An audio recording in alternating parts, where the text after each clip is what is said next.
Hey y'all, it's been a while since I've done a garden update, so let's see what's growing.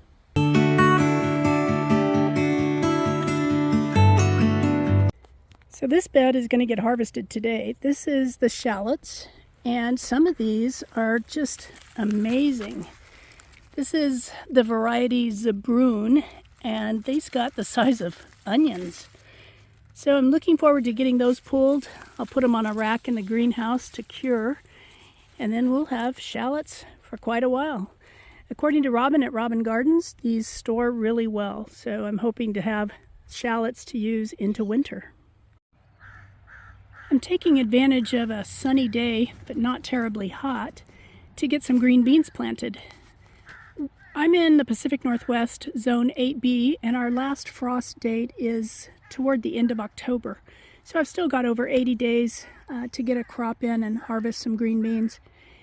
So I've amended the bed with some alfalfa pellets and some kelp meal.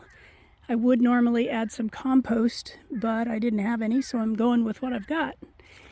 I'm planting provider and dragon tongue, and these are between 52 and 60 days to harvest.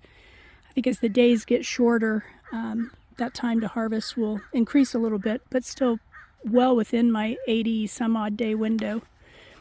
So after I've planted them, I use these Dollar Tree flat baskets to protect them from the birds, because once I've got these covered, and once the seedlings are up a little bit, an inch or two, I switch to these Dollar Tree, I guess they're trash baskets, and I just turn them upside down and put them over the seedlings to keep the birds from pulling the seedlings out. Otherwise, I would have no green bean harvest. Last thing to do, change out the tag. We're going from shallots to beans. Let's talk peppers. Take a look at the peppers and what they're doing. These are overwintered King of the North bell peppers, and you can see they're putting on some decent sized fruit. This one got a little bit sunburned, but still plenty edible and really nice size. This is my favorite bell pepper to grow. They do really well in our climate. I overwintered these in the greenhouse. These are a little bit hard to see. It's a variety of bell pepper called Lady. I got these from Fedco Seeds. Never tried this variety before, but they're getting some pretty decent size to them.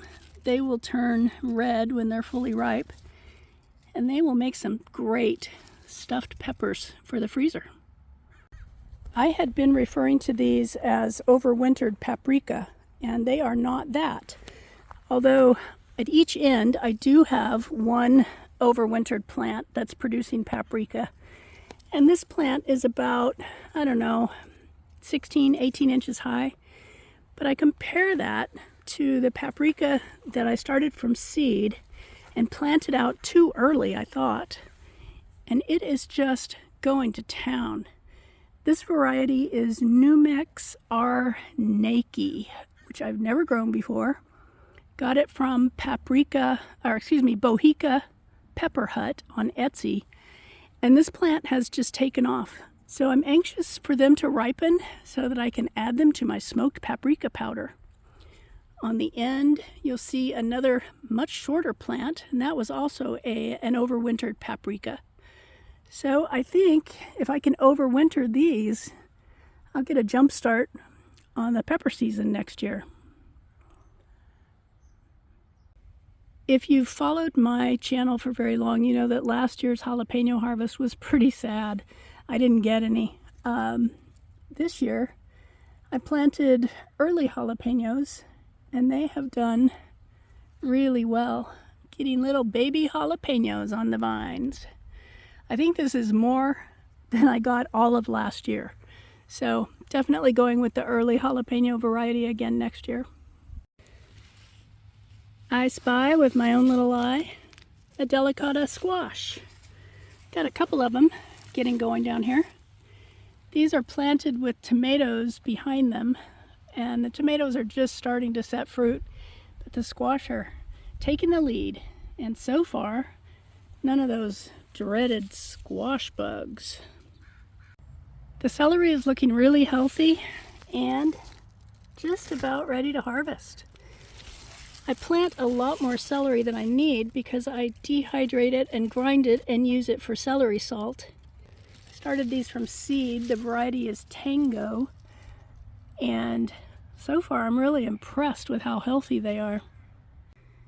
I've been a really bad tomato mom this year, but they're still producing.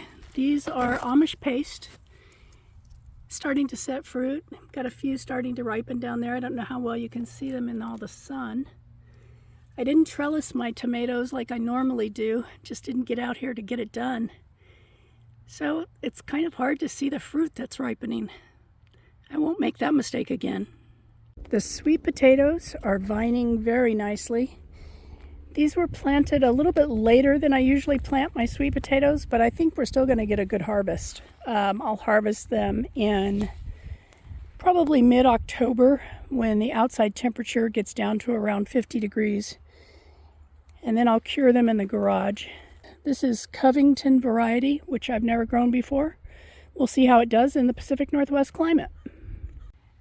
The cantaloupe are doing really well. The bees are loving them and pollinating. Lots of fruit. Hoping to get a decent harvest of these. This is Honey Rock variety. They're small, but they are really sweet and juicy.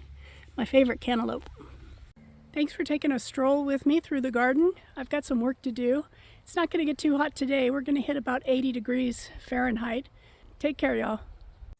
Thanks so much for watching. Don't forget to hit that like and subscribe button.